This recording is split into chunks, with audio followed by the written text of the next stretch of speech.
Hey there everyone, welcome into week 7 of the NPA. We got our team builder today, hashtag bars, against the Maryland Torterrapins. That is a division rival for Kelly.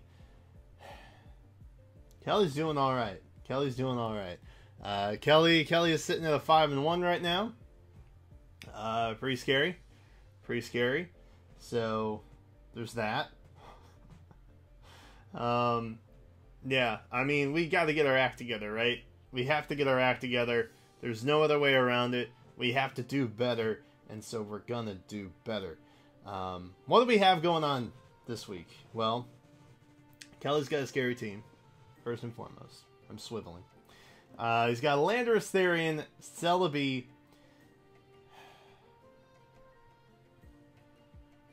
the bug. The bug! Oh man, the Rabambi is something that I've kind of been scared of. The Rabambi is something I have been scared of, just because it's way outside my speed tiers. I don't know what that thing's gonna do.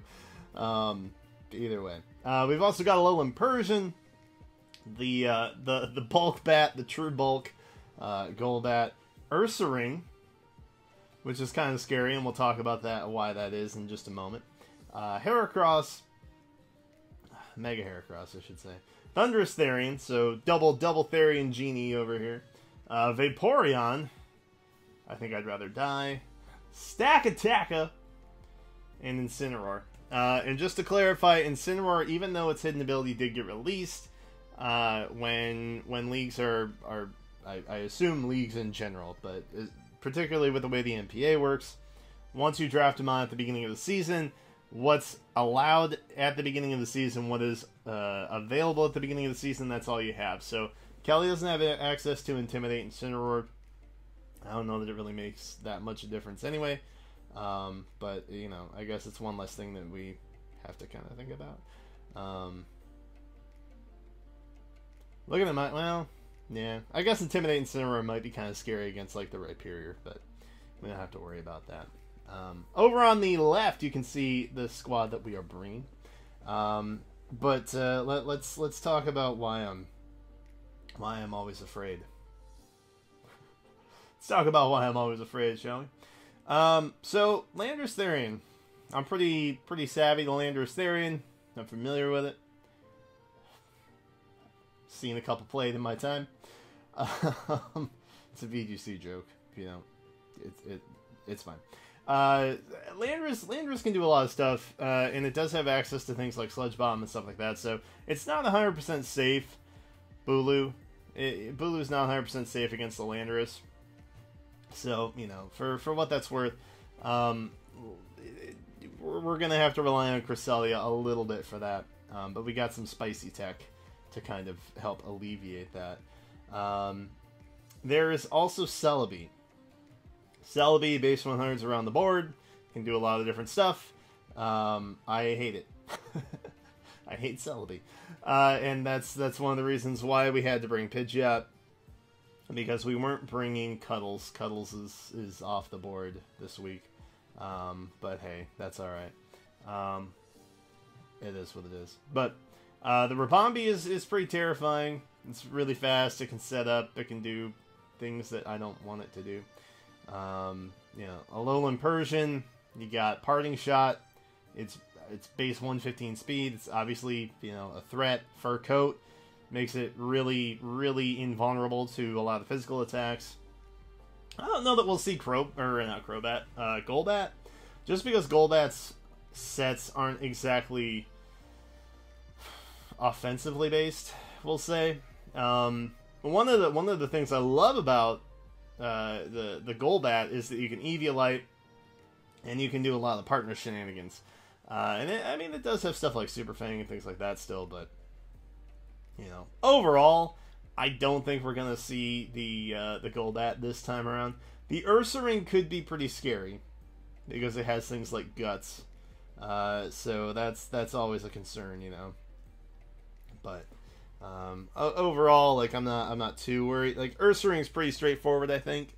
It's pretty powerful, and it's got some interesting abilities.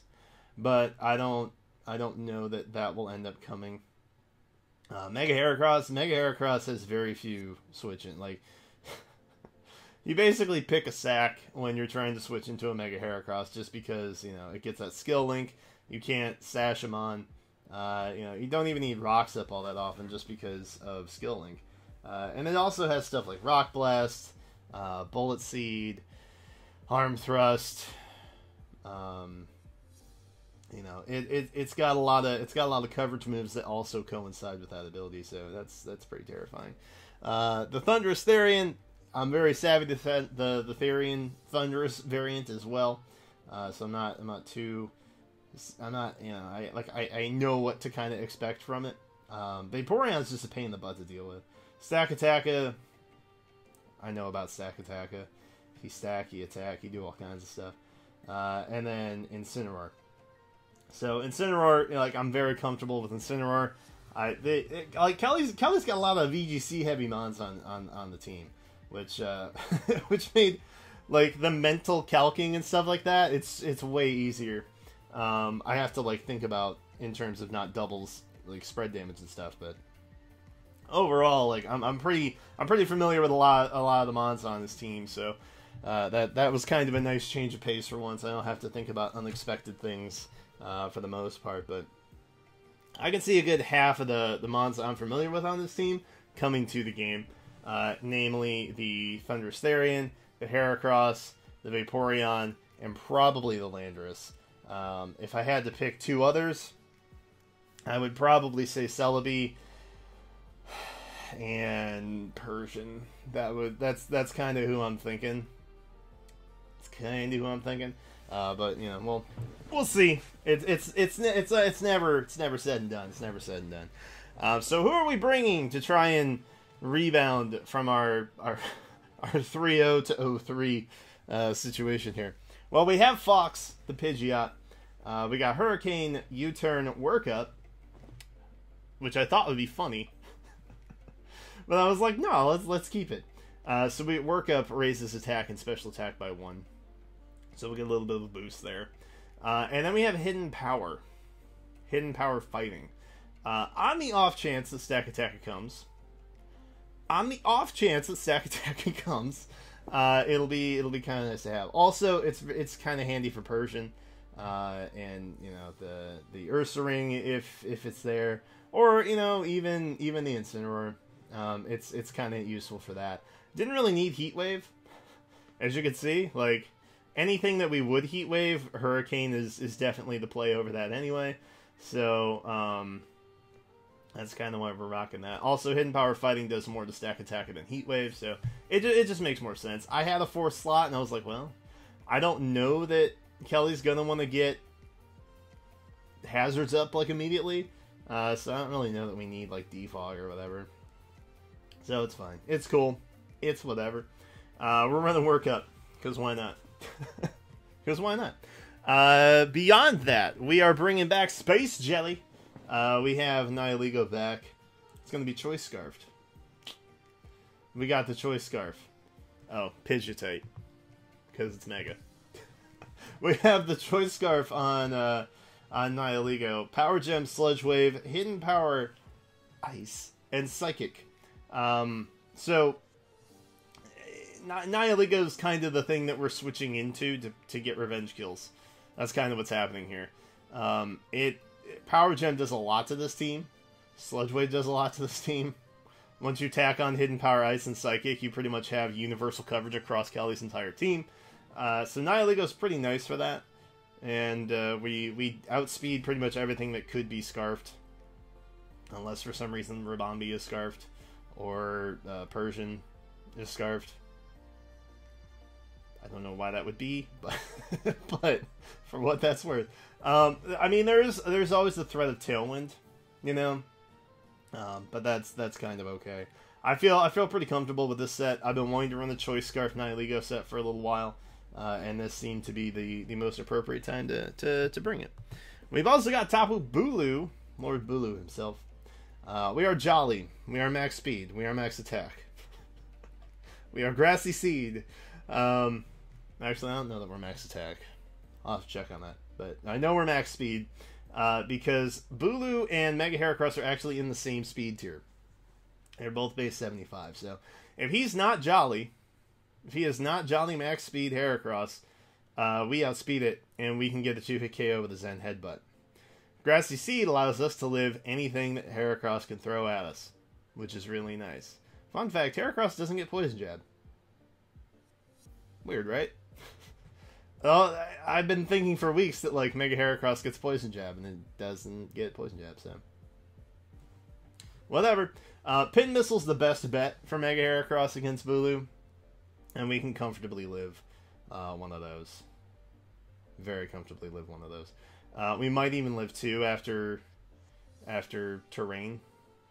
I don't know. Didn't really care to calc that much, just because we're going to outspeed it, or speed tie it, and we're going to be able to 2-hit KO with Zen Headbutt if we don't miss it. Zen Headbutt does have a chance to miss, and that makes me sad. We've also got Wood Hammer, because, you know, it's Wood Hammer. Superpower for things that don't want to be Zen Headbutted or Wood Hammered. And then Nature's Madness. Nature's Madness is kind of a last-ditch effort to get big damage off on something. If I know something's going to switch, Nature's Madness is definitely the play, because it brings down to half, and then literally any other attack I have will KO. So I'm pretty comfortable with that set. I feel like it's a little bit different. It's slightly out of the norm, but you know, we got to start thinking outside the box a little bit. We have Stone Soldier, the Rhyperior. We are Adamant. We are Rocky MZ. We are Solid Rock. We are running Rock Polish, Superpower, Drill Run, and Rock Wrecker. Now, if you don't know what Rock Wrecker is, it's basically a Hyper Beam, but in rock form, and also physical. So it's the rock form of Giga Impact, basically. And we are Rocky MZing it. So, very few things can live a Rock Wrecker. Practically nothing can really live a Rocky MZ Rock Wrecker. And so that's why I decided to bring it. I originally thought like maybe like a weakness policy set or something on this. But then I was like, nah. we're gonna Rocky MZ it. So we also have Rock Polish. It'll allow us to get up to speed 140, which will outspeed the Heracross, basically. Heracross is going to be at 139 if it's maxed everything. So that's where we're at. We can outspeed everything up to Jolly max invested base 75s. Everything else, kind of a bit of a problem, but that's, you know, that's okay. We have things for it. We also have Drill Run, which I know can seem strange, right? Because like Earthquake is a thing. Drill Run is not affected by grassy terrain, so that's why we're bopping with that. And then Superpower, just, you know, to get things that don't to hit things that don't want to be Drill Run or Rock Wrecked, namely like the Persian, I guess. But that's gonna be interesting. I'm excited to try and pull that off for sure. Mystical Elf, the Blissey, Bold, Natural Cure, Leftovers. Pretty simple, pretty standard. We got Stealth Rock, we got Toxic, we got Softball, we got Ice Beam. Ice Beam is, like, this is our Landorus check. This is our Thunderous check. Blissey pretty much handles everything that we need it to handle. Because, like, Landorus can just Superpower. Like, that's going to be its main source of damage against me, especially if terrain's up. And Superpower is going to be lowering attack, so we can just Soft Boil up if we need to. Of course, you know, we can't get Toxic or whatever. So that kind of is what it is, but Ice coverage is definitely very helpful in this matchup. So that's Blissey's pretty standard. What's not necessarily standard, I think, is Space Duck. We are Timid. We are Speedy Crest. We have Flame Orb, and we have Psycho Shift. So Psycho Shift, if you're not familiar, maybe you've not played a Sigilyph set in a while. Psycho Shift's going to give the opposing Pokemon my status. So it gets rid of my status for a turn until Life Orb or Flame Orb kicks back in. And that's going to give it to the opponent. which is just so nice. So nice.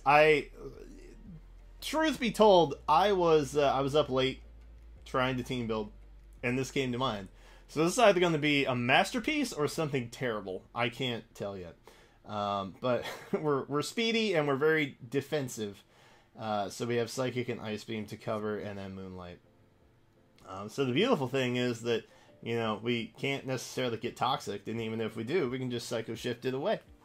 Yay! But more than likely we'll have Flame Orb. So if you know, like, that this is the part with if Ursaring is here, I have to play very carefully with this plan. Because Ursaring can really duck me up a little bit. Especially if it has, like, guts. Like, if I accidentally burn an Ursaring, or if an Ursaring comes in, I guess it would probably have, like, a Flame Orb or something like that. If it was a gut set. But that would basically cost us, if some reason it got sent in, it would cost us a Psycho Shift, and it would cost us a turn of Ursaring getting its guts boost, which is really not great for us. So, hopefully everything will go well, and we won't have too many problems. But that's what we're looking at right now for week 7. I know PAX East is coming up. Again, I'm not going to be at PAX East. We had to sell our tickets because we couldn't afford to go. But everybody else is, there's a lot of guys in the league that are going. So I'm gonna be team building my butt off this next week because there is so much there's a lot of games I got to get in. But we also have a couple roster changes that are coming up. I'll share details about that in probably next week or something like that. But yeah, that's it. That's our week 17. Like get hype. I guess I don't want to go negative, man. That's why I'm so scared. I'm so scared of going negative. I can break even for the season. That's fine with me. I just don't want to go negative. I would feel bad about myself if I went negative. But hey, it is what it is. Thank you guys so much for watching. As always, I'm Blue, and I will catch you next time.